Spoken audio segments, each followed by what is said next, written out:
Good afternoon, welcome. This is Media Center in Ukrinform, and now we will talk about the OSCE Parliamentary Assembly session. Yevhenia Kravchuk is Deputy Chair of the Верховна Rada's Humanitarian and Information Policy Committee. Ms. Yevhenia, the floor is yours. So what results will this session generate? Thank you, colleagues, for being interested. The parliamentary session of OSCE had a session in Birmingham in the UK, the first parliamentary assembly session in more than 2 years' time.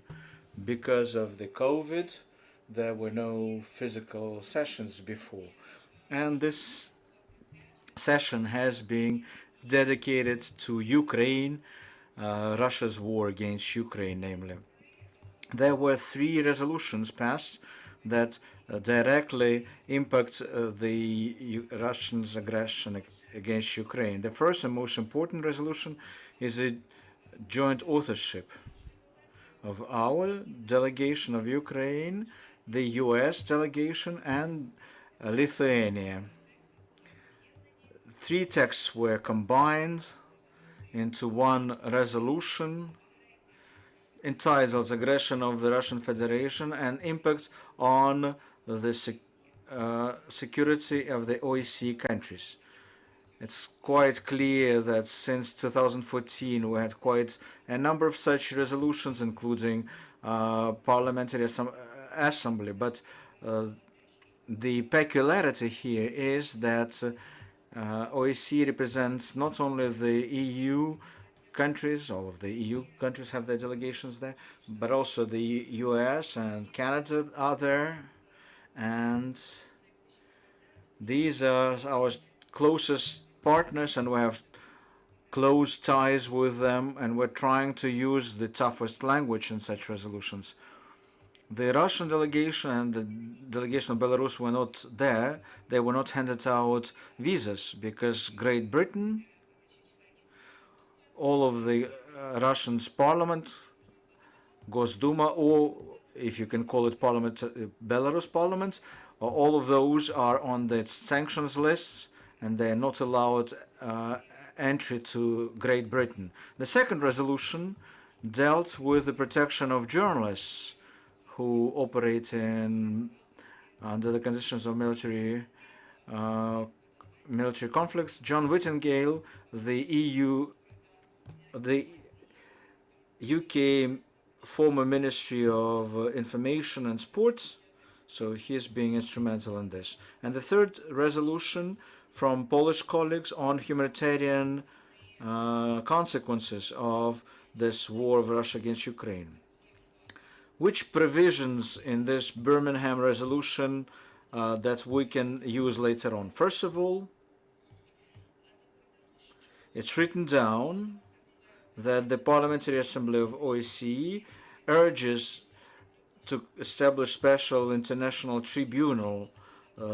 We have added this in the PARE resolution, Parliamentary Assembly of the Council of Europe, which allows our Foreign Ministry and the Ministry of Justice to have additional arguments in the negotiations in creating such an international tribunal, which would be prosecuting the Russian military criminals. According to the statistics of the Prosecutor General Office, more than 21,000 military crimes have been documented at the territories where we have access to. Because if you look at everything that has been perpetrated at the temporarily occupied territories, I believe such figures will be increased a couple of times. Everything the Russian Federation is doing in Ukraine could be treated not only as war crimes, but also as a genocide. A couple of countries, Canada, Ireland, Baltic countries, have passed their resolutions in their parliaments stating that they believe it's a clear case of genocide. Also, destruction of cultural heritage, which is intentional, and that the Russians are stealing the works from Melitopol, Kherson, and others. At our meetings with the British counterparts, with their foreign ministry people, I raised this issue of earmarked help to restore the cultural heritage. And the territories that are currently occupied, this will happen after they're being liberated, but we already have some territories where you can already start doing the restoration.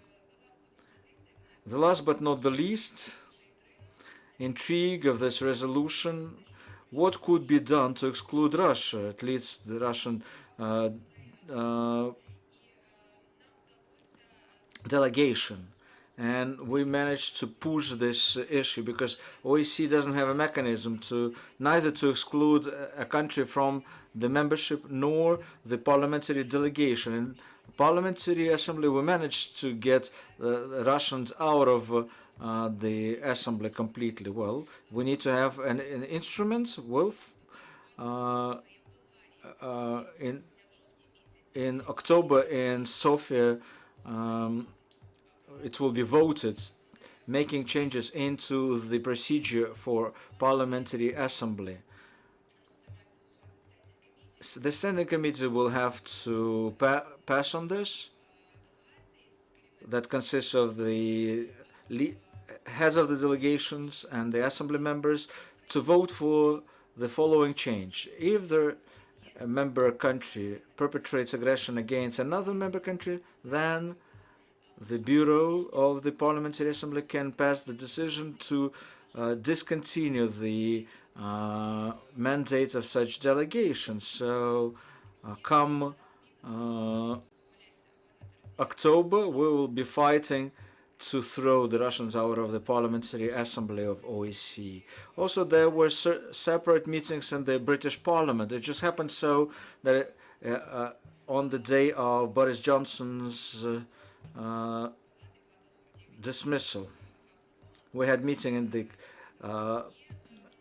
in both of the chambers with Labourists and Conservatives, and I'm passing the request of the British colleagues to pass a clear message to the Ukrainians. There will be no change in the support by British to Ukraine, only in terms of its being strengthened. That's it. The position of the UK on Ukraine is similar, bipartisan. Ukraine needs to be supported as long as it takes to impose severe sanctions against Russia, provide military assistance first of all, and financial assistance as well. So here we don't have to feel constrained, because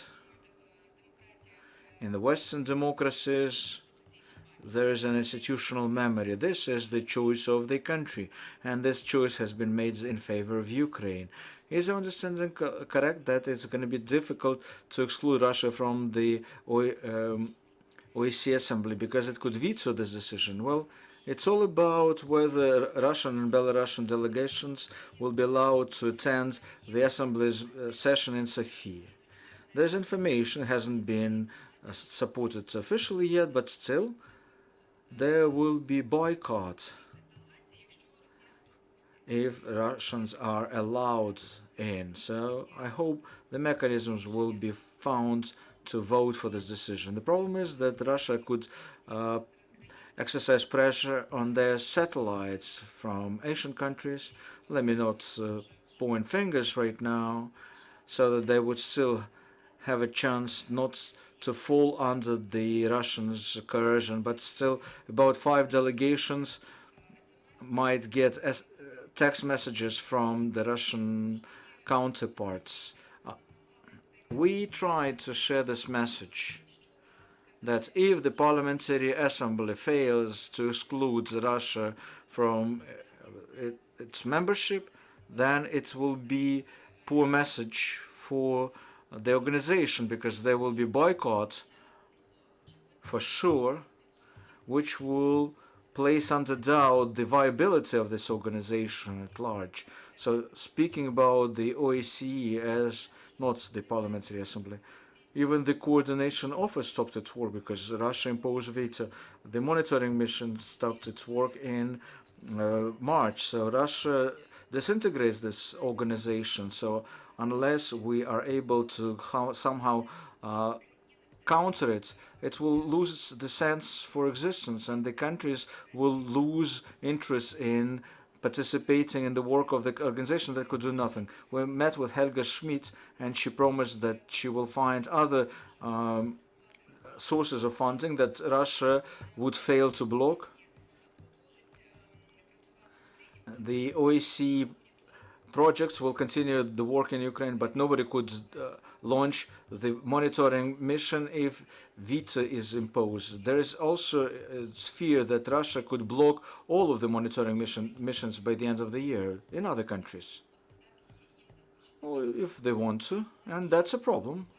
And this right of veto by one country is something that has been discussed not only in the OECD, but also in the United Nations Security Council. There are problems. So we recognize that the monitoring mission of OSCE until its next time will not come back to Ukraine. I just don't see the mechanisms that would allow for OSCE to pass this decision of overstepping the veto from Russia. The coordination office that could work on various projects, support of the freedom of speech, other projects that OSCE could keep working on. So we can find funds from other budgets. That's it. Thanks a lot, colleagues. Your questions, please. Use the mic. Irina Kožuchar, Ukrinform. Tell us more about the protection of journalists.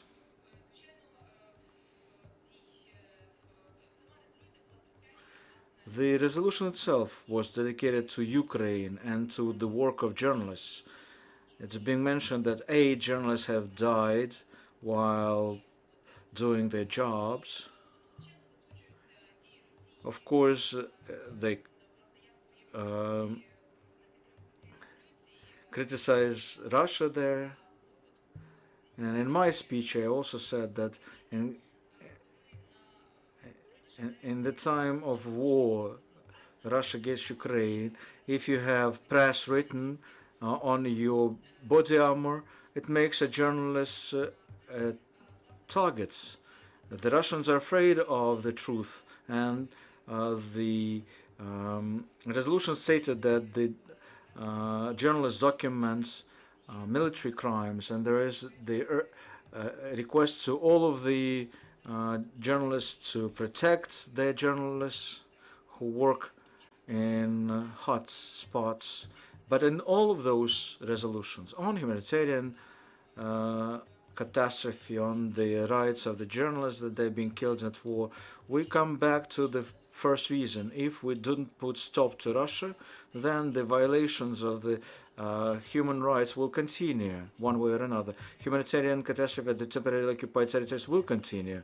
First and foremost, we need to stop Russia, and it could be stopped only by providing military assistance, financial assistance to Ukraine, so it could win this war. Thanks a lot. Further questions? Viktor Melnikov, CGTN.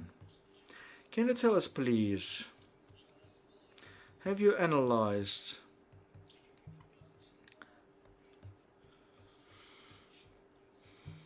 how the political crisis in the Great Britain will affect the work of the OSCE? This is the topic that is very much on the radar of the Ukrainians. The change in the personality of the Prime Minister will not change the position of the UK government. I am already reading the statements of the candidates, And when they say, well, I want to become the leader of the Conservative Party, which would automatically, according to the system, be equivalent of being elected, they state their clear and unequivocal position. So the MPs asked me to pass the clear message. The UK will support Ukraine regardless of the name of a person who is the head of the government. It doesn't even depend on the name of the party, ruling party. The ruling party would always get the opposition Labour Party's support in passing the needed laws, allocating funds. So they claim that there will be no doubt in further support of Ukraine, but still we're grateful to Boris Johnson that from the very beginning he had a very clear position. He was quite vocal. He was talking about this position quite vocally, and we hope that Great Britain will continue to be the leader in terms of sanctions and military assistance as well. Thanks a lot. That was Yevhenia Kravchuk, the MP of Ukraine. Thank you for joining us, friends. Thank you for being with us. Keep track of our announcements. Right now, our team prepares the agenda for tomorrow. Stay with us.